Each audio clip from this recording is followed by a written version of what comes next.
सोचो अगर एक तरफ इंडिया का किसान खड़ा हो और दूसरी तरफ पाकिस्तान का किसान।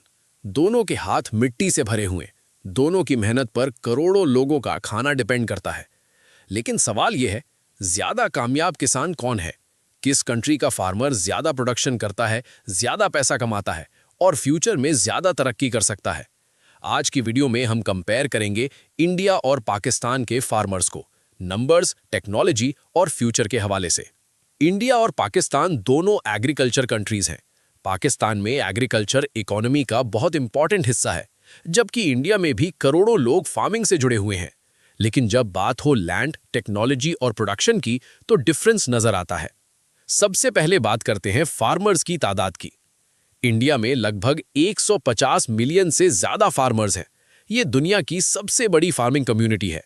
पाकिस्तान में फार्मर्स की तादाद कम है, लेकिन फिर भी करोड़ों लोग एग्रीकल्चर से रिलेटेड काम करते हैं। लैंड की बात करें तो इंडिया के पास 160 मिलियन हेक्टेयर से ज्यादा एग्रीकल्चरल लैंड है। पाकिस्तान के पास भी स्ट्रॉन्ग लैंड है। तकरीबन 22 मिलियन हेक्टेयर के करीब लैंड फार्मिंग के लिए यूज होती है। यानी लैंड और फार्मर्स की तादाद में इंडिया का स्केल ज्यादा बड़ा है। अब बात करते हैं फार्मिंग टेक्नोलॉजी की। इंडिया ने पिछले कुछ सालों में मॉडर्न फार्मिंग मशीन्स, ट्रैक्टर्स और इरिगेशन सिस्टम्स में बहुत इन्वेस्टमेंट किया है। इंडिया में मिलियंस ऑफ ट्रैक्टर्स यूज हो रहे हैं, जो फार्मिंग को फास्ट और प्रोडक्टिव बनाते हैं। पाकिस्तान में भी ट्रैक्टर्स और मॉडर्न मशीनरी यूज हो रही है, लेकिन स्केल इंडिया से छोटा है। पाकिस्तान का स्ट्रॉन्ग पॉइंट यह है कि यहाँ के फार्मर्स मेहनती और एक्सपीरियंस्ड होते हैं और कम रिसोर्सेज में भी अच्छा प्रोडक्शन कर लेते हैं। अब सबसे इंपॉर्टेंट चीज, प्रोडक्शन। इंडिया दुनिया के सबसे बड़े प्रोड्यूसर्स में शामिल है व्हीट, राइस, शुगरकेन, फ्रूट्स और वेजिटेबल्स। इंडिया दुनिया के टॉप एग्रीकल्चरल प्रोड्यूसर्स में आता है। पाकिस्तान भी एग्रीकल्चर में स्ट्रांग है, खास तौर पर व्हीट, राइस, कॉटन और शुगरकेन। पाकिस्तान का बासमती राइस और कॉटन इंटरनेशनल मार्केट में बहुत फेमस है। यानी दोनों कंट्रीज एग्रीकल्चर में स्ट्रांग है, लेकिन ओवरऑल प्रोडक्शन इंडिया का ज्यादा है। फार्मर्स की इनकम। अब सवाल यह है कि फार्मर्स ज्यादा पैसा कहां कमा रहे हैं। इंडिया में गवर्नमेंट फार्मर्स को सब्सिडीज, लोन्स और सपोर्ट प्रोग्राम्स देती है। पाकिस्तान में भी गवर्नमेंट फार्मर्स को सपोर्ट करती है, लेकिन इकोनॉमिक चैलेंजेस की वजह से रिसोर्सेज कभी-कभी लिमिटेड हो जाते हैं।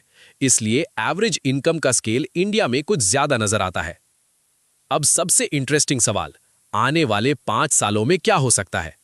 इंडिया फ्यूचर में एग्रीकल्चर टेक्नोलॉजी पर और ज्यादा फोकस कर रहा है। Smart irrigation, AI farming systems, modern seeds.